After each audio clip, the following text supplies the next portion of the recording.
Ex-diretor da Dersa é condenado a 145 anos de prisão. Paulo Vieira de Souza, o Paulo Preto, comandou o esquema de corrupção que desviou recursos das obras do Rodoanel em São Paulo. Começa hoje o prazo para regularizar a situação eleitoral e evitar o cancelamento do título. Segundo o levantamento da Justiça Eleitoral, mais de 2.600.000 eleitores faltaram nos últimos 3 turnos das eleições e não justificaram a ausência. Vamos mostrar qual é o entendimento da Justiça nos casos em que o valor de produto anunciado está errado. Nem sempre a diferença no preço do produto necessariamente é o que o cliente vai pagar.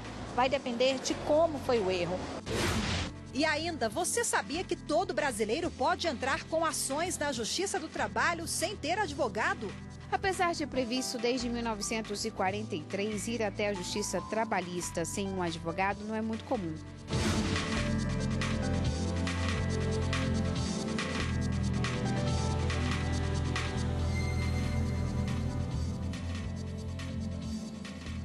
Olá, boa tarde. O ex-diretor da empresa Dersa, Paulo Vieira de Souza, o Paulo Preto, foi condenado a 145 anos de prisão por participar de um esquema de desvio de recursos das obras do Rodoanel em São Paulo. E quem tem mais informações ao vivo e conversa com a gente agora do telão é a repórter Evne Araújo. Olá, Evne, boa tarde para você.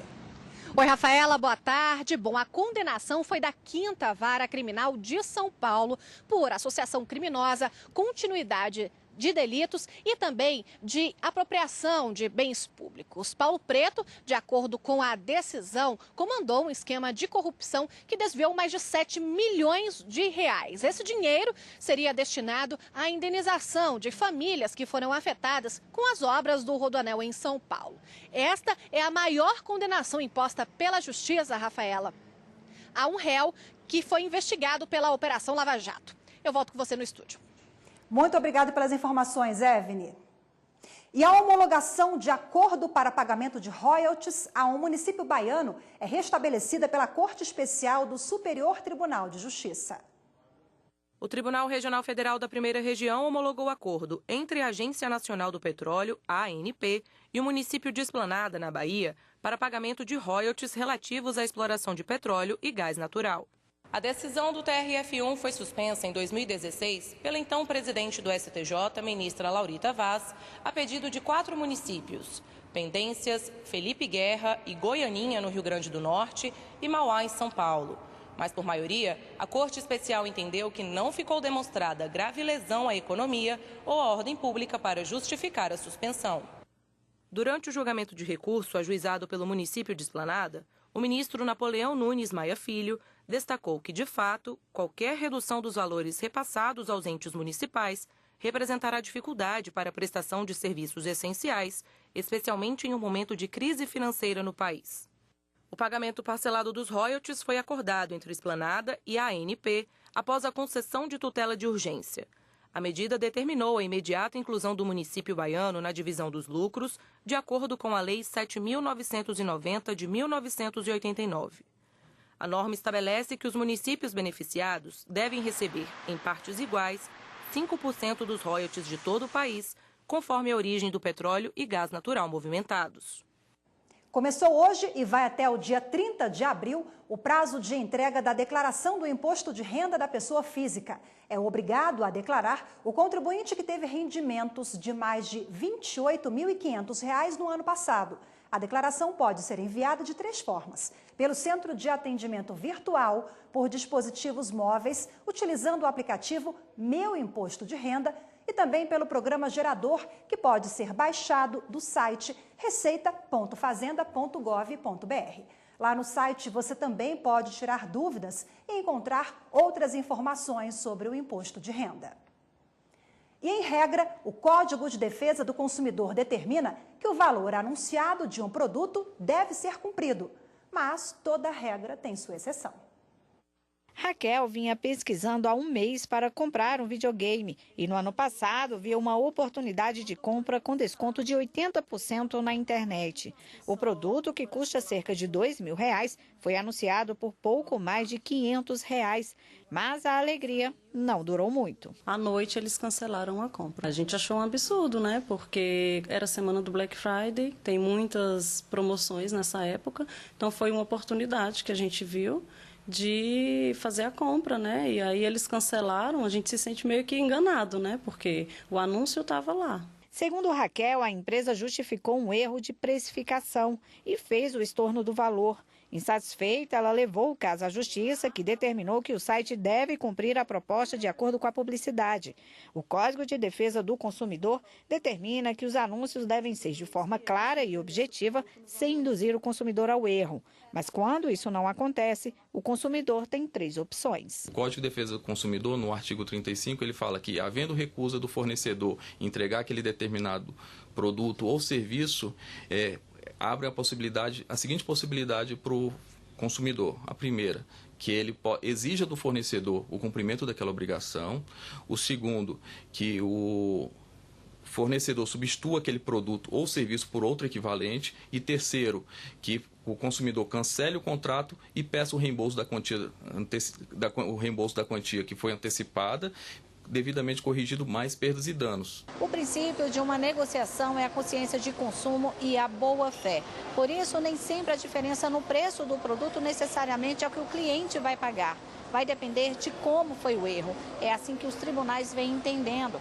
Um 0 a mais ou a menos, por exemplo, pode significar um erro operacional e não uma tentativa de induzir o consumidor ao erro. Alguns tribunais, Carol, vêm entendendo da seguinte forma, que quando há um erro de precificação e não uma propaganda enganosa, o fornecedor não é obrigado a entregar aquela mercadoria.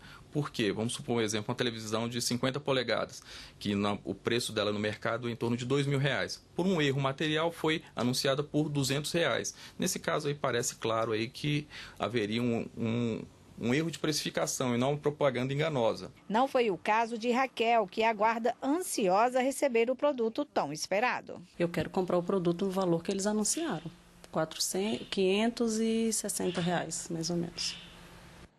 Mais de 2,5 milhões de eleitores podem ter o título cancelado. Quem está nessa situação tem até o dia 6 de maio para ficar em dia com a Justiça Eleitoral.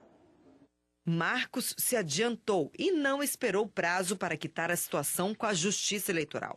Ele soube que o título de eleitor estava em situação irregular pelo banco em que tem conta e tratou de correr ao cartório para resolver a pendência. A gente acha que não vai ter problema, né?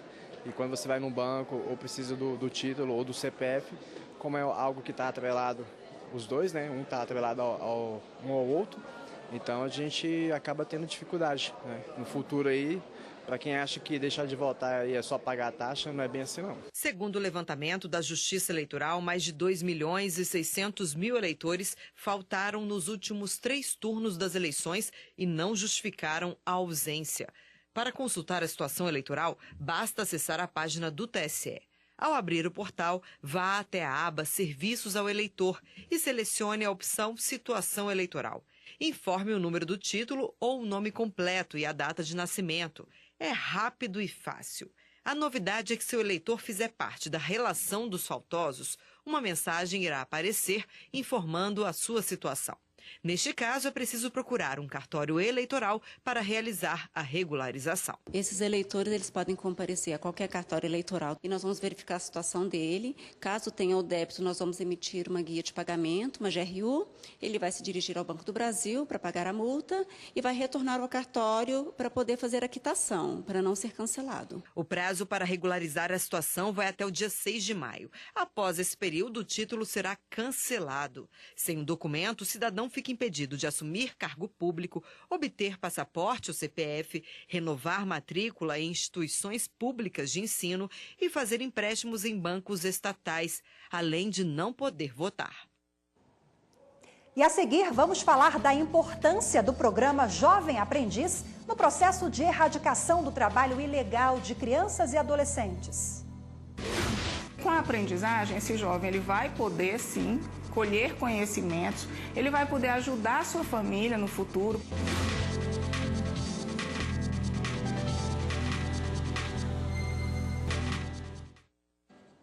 A lei de aprendizagem determina aos estabelecimentos de qualquer natureza uma cota mínima de contratação de jovens aprendizes. No campo, não é diferente. Os aprendizes contratados devem estar matriculados nos cursos profissionalizantes do Senar, o Serviço Nacional de Aprendizagem Rural. Aqui nessa fazenda, o trabalho não para. Vários legumes e verduras como cenouras, batatas e cebolas são plantadas, colhidas e separadas para serem distribuídas por todo o Brasil. Toda essa produção é feita pelos trabalhadores rurais. Muitos trabalham aqui há mais de 10 anos e têm amor pelo que fazem. Tanta paixão que os filhos acabaram herdando esse amor pelo campo. A oportunidade de os jovens aprenderem mais sobre essa profissão surgiu com a lei da aprendizagem. Filha de uma empregada da fazenda, Camila se candidatou à vaga de jovem aprendiz assim que soube da novidade. Achava que eu não conseguiria, mas quando entrei, que eu fui ter a minha experiência prática, vi que também não era aquele bicho de 7 cabeças. Aí surgiu também a vontade de fazer um curso técnico em agropecuária, em agronomia. Dentro do programa de aprendizagem, os jovens têm aulas teóricas, dadas por um instrutor formado pelo Serviço Nacional de Aprendizagem Rural, e práticas, que são acompanhadas por um agrônomo da empresa. Os aprendizes aplicam o que aprenderam aqui no campo com a supervisão de um agrônomo. Eles auxiliam na limpeza do solo, retirando ervas daninhas, e no raleio, que é a retirada do excesso de mudas ao redor da plantação. Aqui na fazenda, os aprendizes recebem um salário mínimo hora, como determina a lei de aprendizagem. Filhos de empregados da empresa, eles estudam pela manhã e vêm para a fazenda à tarde, onde é fornecida a alimentação antes do início do curso. A ideia de contratar os filhos dos profissionais partiu da própria empresa. E aí nós chegamos à conclusão, na verdade, de que se a gente trouxesse filhos de funcionários, de certa forma a gente poderia incrementar a renda da família de um colaborador que trabalha conosco aqui já e ajudar ele de alguma forma. Para a coordenadora do Programa de Combate ao Trabalho Infantil e Estímulo à Aprendizagem da Justiça do Trabalho, ministra Kátia Magalhães Arruda, a aprendizagem no campo tem papel fundamental na erradicação do trabalho ilegal de crianças e adolescentes. Com a aprendizagem, esse jovem ele vai poder, sim, colher conhecimentos, ele vai poder ajudar a sua família no futuro, porque é muito comum no campo os jovens trabalharem junto com os pais, e ele não vai estar afastado do processo educacional. Junto com a aprendizagem vem a escola, vem o conhecimento técnico e a prática. Em abril de 2018, o Serviço Nacional e o TST assinaram um protocolo de intenções para a aprendizagem no meio rural, para estímulo à aprendizagem. Então a gente assinou esse protocolo com vários pontos. A gente tem a questão do prêmio de aprendizagem voltado para a empresa, né, para valorizar a atitude que a empresa está tendo em receber esses jovens, em absorvê-los também, né, nos cursos de aprendizagem. A gente tem também uma campanha que a gente já está fazendo também de aprendizagem, né, para valorizar, para estimular que esses números cresçam. Você sabia que todo brasileiro pode entrar com ações na Justiça do Trabalho sem ter advogado? Ainda não é muito comum, mas já tem até juíza adaptando a linguagem jurídica para facilitar o processo quando as partes estiverem sem a presença de um advogado. As ações na Justiça do Trabalho têm um pouco de tudo. Trabalhadores questionando horas extras, outros o recolhimento do FGTS e até o reconhecimento de vínculo empregatício. E na hora de entrar na justiça, o que vem na sua cabeça? Contratar um advogado deve ser um dos pensamentos. Você sabia que há casos em que a presença de um profissional de direito não é obrigatória? Estamos falando de um termo em latim, o jus postulandi, postular em juízo. Está previsto na CLT a consolidação das leis do trabalho que o empregado e o empregador podem ingressar na Justiça do Trabalho de forma pessoal, sem a necessidade de assistência de advogado. A determinação segue o princípio do livre acesso à justiça e geralmente usado por pessoas mais carentes. Mas atenção, os processos sem advogado só podem ir até os tribunais regionais do trabalho. Apesar de previsto desde 1943 ir até a Justiça Trabalhista sem um advogado, não é muito comum. Segundo dados do Tribunal Superior do Trabalho, em 2017, chegaram 62 ações e 40 casos foram julgados. Em 2018, foram 55 novos processos e, em julgamento, 76. No começo de fevereiro, uma juíza teve que dar uma sentença para 2 pessoas que estavam sem advogados. O caso aconteceu em Mauá, São Paulo. E diante da situação inusitada, a juíza decidiu também inovar. Ao invés de usar o formalismo jurídico chamado juridiquês, ela usou palavras simples tanto para falar como para escrever a sentença. De um lado estava um pedreiro que dizia que não tinha recebido os R$5.000, valor acordado para a obra. Do outro, a mulher que tinha contratado o pedreiro alegava que ele não tinha feito o serviço. Percebendo a simplicidade dessas pessoas, eu acabei optando por proferir uma sentença com palavras bem simples, bem singelas, para que elas próprias pudessem entender o resultado da sentença. E houve até uma determinação no conteúdo da sentença para que a entrega dela fosse realizada por meio de oficial de justiça, para que pudesse explicar às partes, caso ainda não entendessem alguma questão, e sobre prazos para recorrer e outros procedimentos que eles teriam direito de fazer.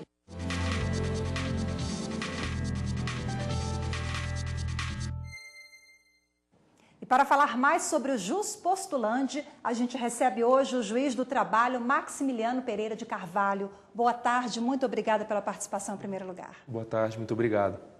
Bom, nós vimos na reportagem que são casos utilizados principalmente pelos aqueles trabalhadores que são empregados de pequenas empresas, mas qualquer pessoa pode ingressar com esse tipo de ação, doutor? É isso mesmo. O Jus Postulandi, na verdade, é um nome em latim para o que a gente denomina de capacidade postulatória. E essa capacidade postulatória, normalmente, apenas os advogados detêm. Mas em casos mais simples ou na própria Justiça do Trabalho, existe uma abertura para facilitar o acesso ao Poder Judiciário. Qualquer pessoa na Justiça do Trabalho pode ingressar com uma demanda sem estar acompanhado de um advogado. Ela não precisa sequer ser carente econômica, ser uma pessoa humilde, pobre, mas ela arcará, caso ela detenha poder econômico, com custas do processo e talvez até honorários advocatícios. De todo modo, ela pode ingressar sem problema nenhum. O senhor já sentenciou algum caso com Jus Postulandi? Olha, eu já sentenciei alguns casos com Jus Postulandi e a gente sempre busca nas nossas sentenças, isso é algo que é da própria Justiça do Trabalho, ser bastante simples e singelo na maneira de nós darmos a nossa decisão, porque a sentença ela não é apenas para os advogados, ela é para toda a sociedade e ela é inclusive para os servidores da vara, que precisam compreender aquilo que o juiz está determinando. Agora, quando uma parte está com o advogado e outra não, há um certo desequilíbrio, isso é permitido? Como é que o juiz vai se portar diante dessa situação? Do ponto de vista legal, é permitido sim, no âmbito da Justiça do Trabalho, que uma parte esteja desacompanhada de advogado e a outra esteja com um advogado. Cabe ao magistrado fazer uma análise desse eventual desequilíbrio. E aí ele poderia tanto determinar que um defensor público possa fazer a defesa da pessoa que esteja desacompanhada de advogado, como no próprio ato buscar um advogado que esteja ali pelos corredores do juízo, do fórum trabalhista, e pedir para que aquele momento atue como um advogado dativo, tomando conhecimento da causa e fazendo uma defesa prévia daquilo que está sendo demandado. Quando as partes não têm advogados, vira uma espécie de conciliação, um diálogo ali? Olha, normalmente, quando nós temos partes que estão desacompanhadas de advogados, foge da demanda um aspecto que é o aspecto do próprio interesse do advogado, porque ele está ali não só para a defesa do seu cliente, mas ele também tem um interesse econômico por conta dos honorários advocatícios. Então, para o magistrado, ele coloca de lado esse aspecto que não está mais presente e ele fica muito mais próximo das partes para tentar sensibilizá-las à conciliação. O princípio da conciliação é um princípio também inerente à Justiça do Trabalho, então isso acaba nos ajudando. E como é que fica em relação ao PJE, que é o processo judicial eletrônico, né? Pode ser feito também sem um advogado? O Jus Postulandi também continua acontecendo no processo judicial eletrônico, que é uma faca de dois gumes, ao mesmo tempo que ele traz ponto negativo de que a parte agora precisa também saber operar na internet, mas em compensação facilita o acesso, porque Pelo próprio telefone celular, uma pessoa poderia acessar o seu processo e acompanhar o andamento do seu processo. Na Justiça do Trabalho, o ajuizamento de uma demanda sem advogado sempre vai acontecer com a ida do reclamante ou do reclamado para apresentar sua defesa num determinado local que a gente chama de atermação. Ali tem um servidor, que é uma pessoa técnica, que vai traduzir para uma linguagem jurídica os anseios de qualquer uma das duas partes. Para a gente finalizar rapidamente, quais são as dicas para quem quer ingressar com uma ação na Justiça do Trabalho sem advogado? Bom, a dica principal que eu dou é que a pessoa procure se planejar, porque se ela está indo para a Justiça do Trabalho é porque um conflito, um litígio já aconteceu. Então ela agora precisa se planejar para poder levantar uma série de documentos que ela vai ter que levar até a Justiça para poder fazer prova daquilo que ela está pleiteando. Ok, muito obrigada pela entrevista mais uma vez, uma boa tarde para o senhor. Muito obrigado, boa tarde. Daqui a pouco, no próximo bloco, você vai ver os estímulos criados para alavancar a doação de sangue no país. O doador de sangue é amparado por lei federal. Se comprovar o procedimento com o atestado médico, fica então liberado do ponto de trabalho no dia da coleta.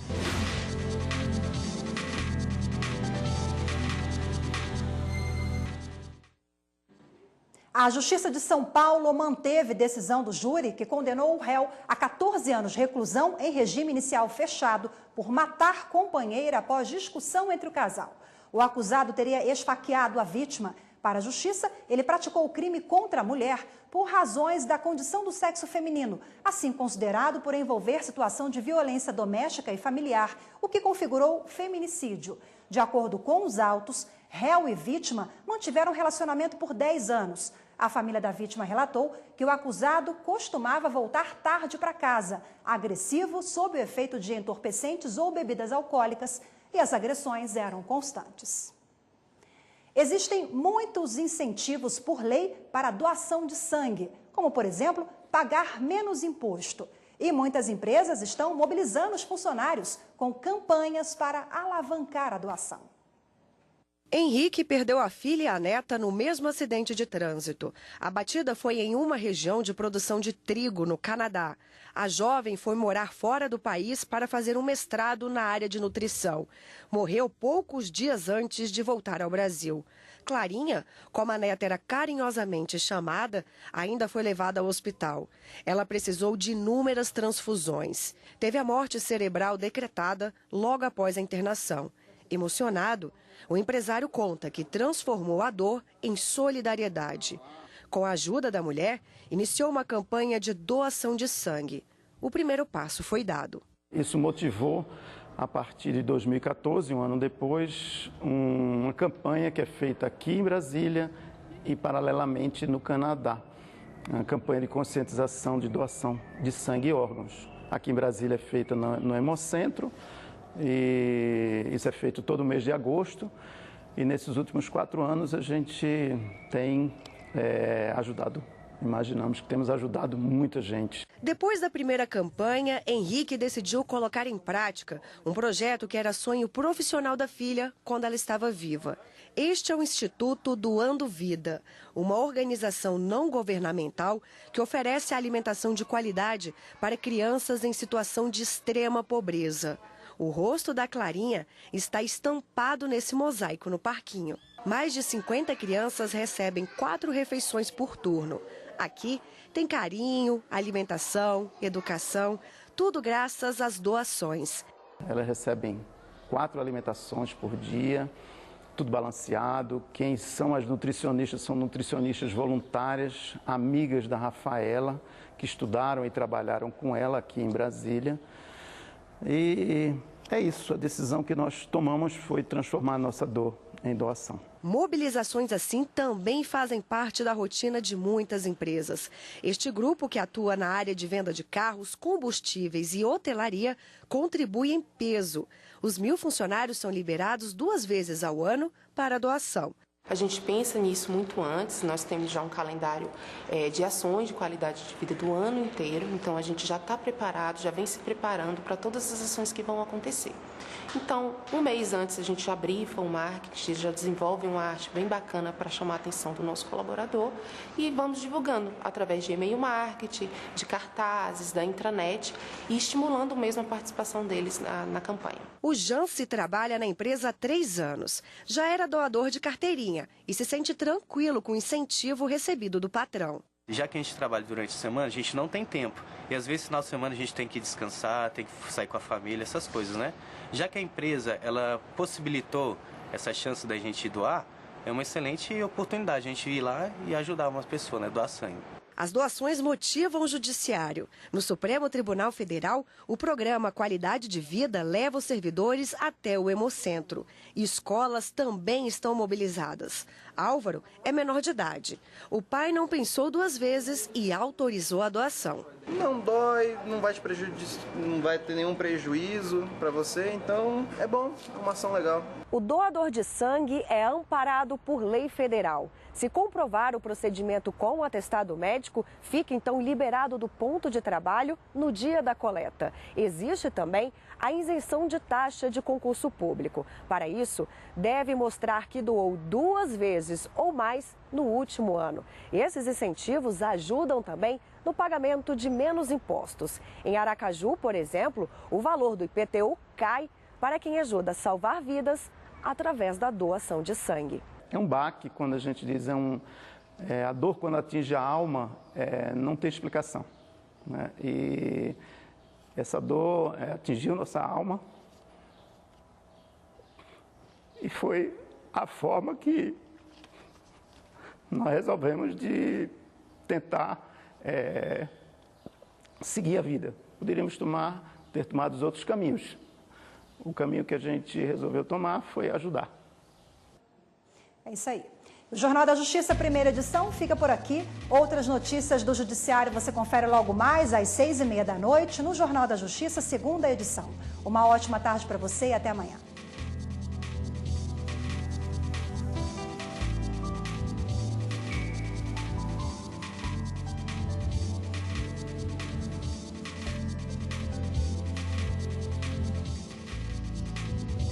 Thank you.